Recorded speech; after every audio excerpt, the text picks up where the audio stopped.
There is a 4-minute scene in episode 10 of Andor's first season that I want you to watch with me. A man named Kino Loy is standing on the platform of an Imperial labor prison on the moon Narkina 5.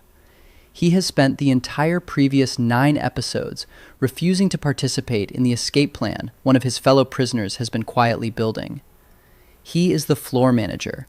He is the model prisoner. He has 217 days left on his sentence. He is going to keep his head down and walk out the front gate. Then he finds out the Empire has retroactively extended every prisoner's sentence to life. What happens next isn't a fight scene. It isn't a heroic monologue. It's a man on an industrial platform with a microphone in his hand, pacing. And what he says into that microphone is math. He counts the guards. He counts his people. 5,000 of them. They have numbers. They have surprise. They have nothing to lose.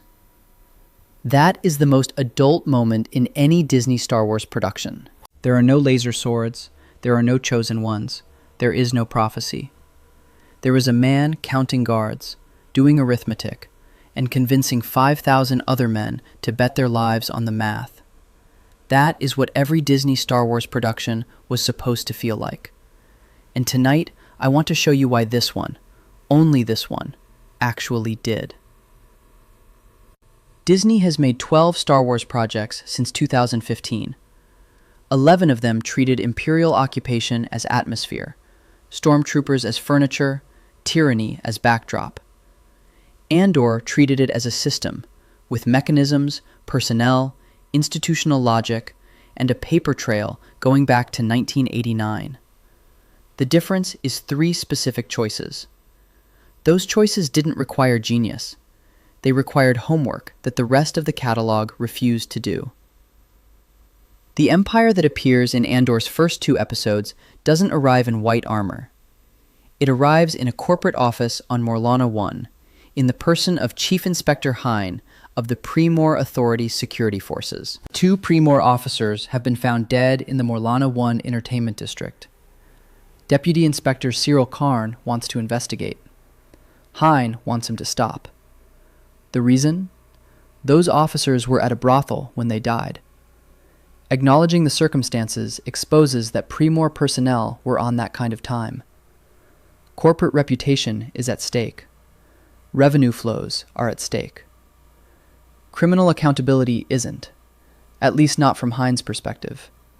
He tells Karn the dead men were 2 dedicated Pre-Mor employees caught in the sad orbit of a rare calamity. Karn says he doesn't understand. That exchange is the scene's entire argument. Hine understands exactly what the job is. Karn doesn't. Pre-Mor Authority is the security arm of the Preox Morlana Corporation, a conglomerate operating in a free trade sector under conditional Imperial authorization. Pre-Mor officers aren't Imperial officers. They are corporate security personnel who happen to carry blasters and file crime reports. The Empire doesn't need to station stormtroopers on every controlled planet. It licenses the pacification work to companies that already have the infrastructure and the local relationships. The violence is subcontracted. The revenue flows up. Tony Gilroy described the corporation in the show as a threadbare operation the Empire had been looking for an excuse to absorb. Control by proxy is the historical default. The British East India Company maintained a private army of 250,000 soldiers at its peak, larger than the British Army itself. The Force Publique in the Belgian Congo was a military force owned by a corporate state, Leopold II's personal property. Andor built that model into the show's opening episodes and never explained it, because it didn't need to. What destroys the Preox Morlana arrangement is Cyril Karn, the one person in it who believes law enforcement is actually the point. He defies Hine's order, pursues Cassian Andor to Ferrix, gets officers killed in an unauthorized raid. By episode 4, the Empire has dissolved the arrangement entirely. The Morlana system is, in ISB Supervisor Blevins' words, under permanent Imperial authority. Karn's idealism liquidated the institution he served. The show understood what he didn't. Pre-Mor was never law enforcement. It was revenue protection with badges. In Season 1, Senator Mon Mothma of Chandrila is missing 400,000 credits from her accounts. The ISB has noticed. To cover the gap, she negotiates with a Chandrilan financier named Davos Skulden, described in the official StarWars.com databank as a scheming financier and opportunist, skilled in the maneuvering of bank funds away from the prying eyes of Imperial auditors. The price of the loan? Skulden wants an introduction between his son Stekken and Mothma's daughter Leda, the kind of introduction that leads somewhere. She trades her daughter's future to fund a rebellion that hasn't officially started yet. Season 2 continues the procedural granularity. Episode 4, Ever Been to Gorman, has Mon Mothma lobbying against a named piece of legislation called the Pord, referred to on screen as an emergency measure. Named legislation. Characters debating named legislation in Senate corridors. This is what most Star Wars never attempted, showing that tyranny gets constructed one procedural writer at a time, not through a single villainous decree. The culmination is Season 2, Episode 9, Welcome to the Rebellion. Tony Gilroy described Mon Mothma's Senate speech as one of 2 fixed points on the show's entire calendar. Canonical events the story had to reach regardless of what else happened. Bail Organa uses a parliamentary procedure to give her the floor. The Senate has been working against her for 2 full seasons. She takes the microphone anyway. She doesn't speak in abstractions. She speaks about a specific plaza on a specific planet the day before. She names what happened as genocide. She names the Emperor himself, the monster their own chamber helped create, the one who will come for all of them. She names him.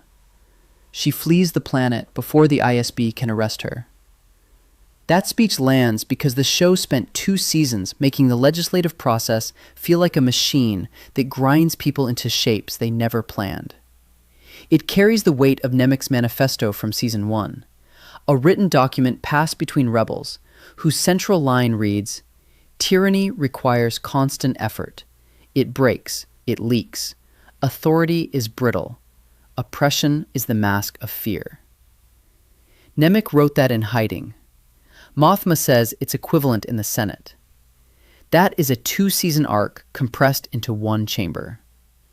Generation Tech posted a video titled, "Andor finally explains why stormtroopers are so useless."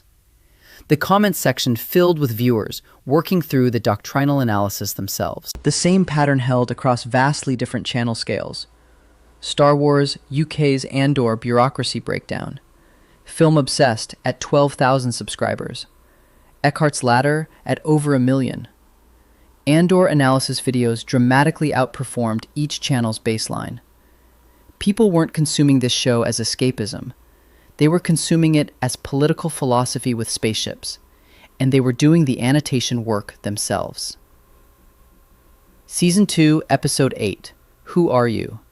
Written by Dan Gilroy, directed by Janice Metz, contains the most technically specific piece of world-building in any Disney-era Star Wars production.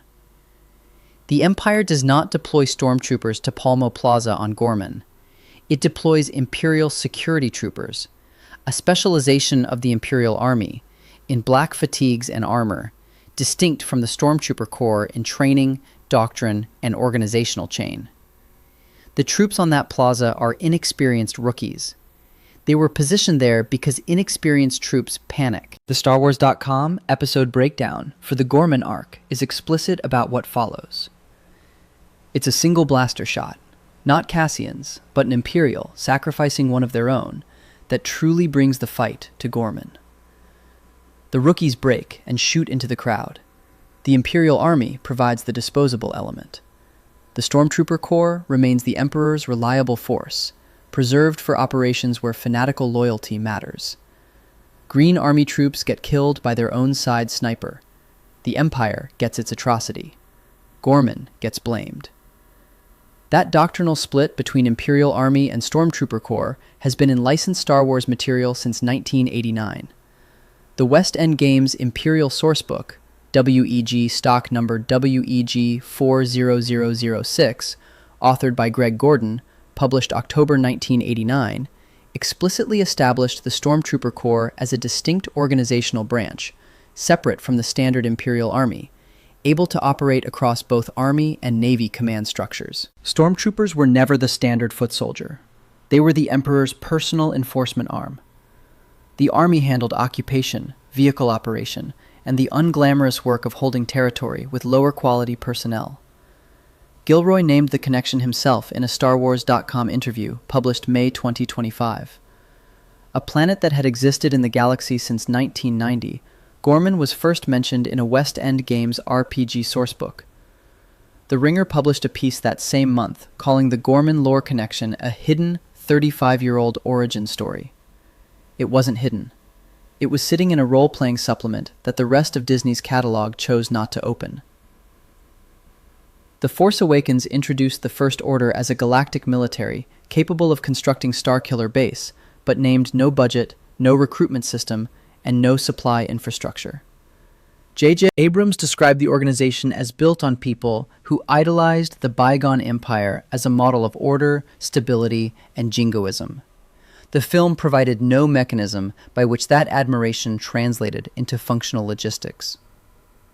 The Rise of Skywalker deployed 30,000 Star Destroyers from Exegol, built in secret over 15 years, with no documented labor force, no orbital construction infrastructure, and no logistical chain connecting them to any industrial base. The Mandalorian rendered the Imperial remnant as a series of regional warlords, but gave them no coherent inter-warlord politics, no institutional memory of how the Empire had governed occupied worlds. None of these were impossible problems.